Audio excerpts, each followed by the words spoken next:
6வது வசனம், என் புலம்பலை ஆனந்த களிப்பாக மாற பண்ணினீர்.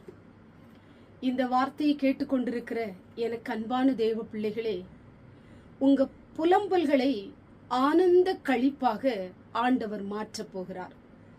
அநேக நாட்களாக நீங்கள் புலம்பிக் கொண்டிருக்கிற காரியத்தை கர்த்தர் கேட்டுக்கொண்டே இருக்கிறார்.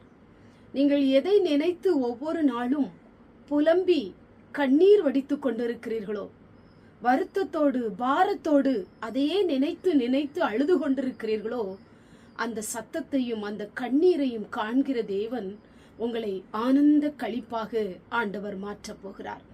ஒரு மனுஷனுடைய வாழ்க்கையிலே புலம்பல் இருக்கும் பொழுது மகிழ்ச்சி இருப்பதே இல்லை, சந்தோஷம் இருப்பதே இல்லை, களிப்பு இருப்பதே இல்லை. துக்கம், வேதனை, துயரம், துன்பம், இப்படிப்பட்ட நிலையில நீங்கள் சோர்ந்து போயிருக்கலாம். இன்றைக்கு ஆண்டவர் உங்களுக்கு ஒரு வாக்குத்தத்தம் கொடுத்து உங்களை தட்டி ஆண்டவர் எழுப்புகிறார். நீ ஏன் புலம்புகிறாய்? நீ ஏன் புலம்புகிறாய் மகளே?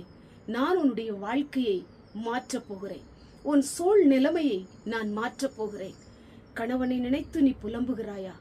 அல்லது மனைவியை நினைத்து நீ புலம்புகிறாயா? ஐயோ, என் வாழ்க்கை சரியில்லை, ஏன் என்னுடைய வாழ்க்கை இப்படி இருக்கிறது? என் பிள்ளைகளுடைய வாழ்க்கை ஏன் இப்படி இருக்கிறது? என் தொழில் ஏன் இப்படி இருக்கிறது? நான் நினைத்தது ஏன் நடக்கவில்லை? என்னுடைய வாழ்க்கையில ஏன் எனக்கு மட்டும் இப்படி சம்பவிக்கிறது என்று சொல்லி உங்களையும் குடும்பத்தையும் தொழிலையும் உங்களுடைய பிள்ளைகளையும் நினைத்து நீங்கள் புலம்பிக் கொண்டிருக்கிறதை கர்த்தர் பார்க்கிற தகப்பன். உங்களை கைவிடுகிற தெய்வம் அல்ல, உங்களை தனிமையாய் விட்டு விடுகிற தெய்வம் அல்ல. உங்களுக்கு துணை நின்று உங்க புலம்பலை அவர் மாற்றப் போகிறார்.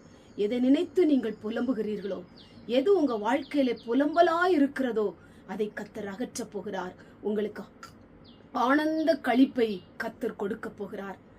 புலம்பல் இருக்கிற இடத்துல ஒரு களிப்பு கடந்து வரப்போகிறது.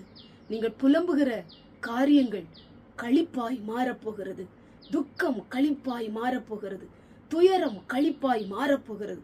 வேதனை, கண்ணீர் களிப்பாய் மாறப்போகிறது. சோர்ந்து போகாதீங்க. ஆண்டவருடைய வார்த்தை சொல்லுகிறது, உன் புலம்பலை ஆனந்த களிப்பாய் கர்த்தர் மாற்றுவார். கண்களை மூடி ஜெபம் பண்ணுவோம். எங்கள் பரிசுத்தமுள்ள நல்ல பிதாவே, கேட்டதான வசனத்தின் மூலமாய் புலம்பலை களிப்பாக மாறப்பண்ணுவேன் என்று சொல்லி வாக்கு கொடுத்த தெய்வம் நம்முடைய பிள்ளைகளுடைய வாழ்க்கையில இருக்கிற எல்லா புலம்பல்களையும் களிப்பாய் மாற்றும். இயேசுவின் மூலம் ஜெபிக்கிறோம் பிதாவே, ஆமென்.